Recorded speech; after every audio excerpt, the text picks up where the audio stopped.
বিসমিল্লাহির রহমানির রহিম। আজ আমি এই আমলা বাজারে বেগম খালেদা জিয়া এবং তারেক রহমানের সালাম পৌঁছানোর জন্য আমি এখানে আমার নেতাকর্মীদের সাথে করে নিয়ে লিফলেট বিতরণ করলাম।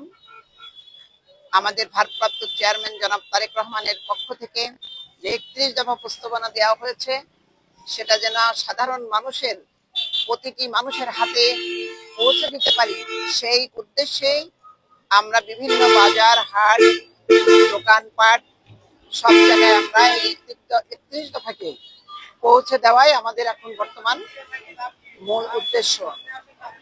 এবং আমি আমার দলের পক্ষ থেকে আমাদের মাননীয় চেয়ারপারসন বেগম খালেদা জিয়া এবং ভারপ্রাপ্ত চেয়ারপারসন আমাদের তারুণ্যের অহংকার জনাব তারেক রহমান, তারা আগামী নতুন বাংলাদেশ গড়ার স্বপ্ন দেখছে। সেই নতুন বাংলাদেশ গড়ার স্বপ্নকে আমরা বাস্তবায়ন করার জন্য আজকে আমরা নেতাকর্মীদের সাথে নিয়ে মাঠে পরিশ্রম করছি। আল্লাহর কাছে আমরা কোটি কোটি শুকরিয়া আদায় করি। আল্লাহ পাক যদি সহায় থাকেন, আগামী ফেব্রুয়ারিতে যদি নির্বাচন হয়, ইনশাল্লাহ আমরা আমাদের দলকে বিজয়ী করে আমাদের জনগণের সরকার প্রতিষ্ঠা করব। সবাই ভালো থাকবেন। আমলাবাসীকে আমি আন্তরিকভাবে ধন্যবাদ জানাচ্ছি।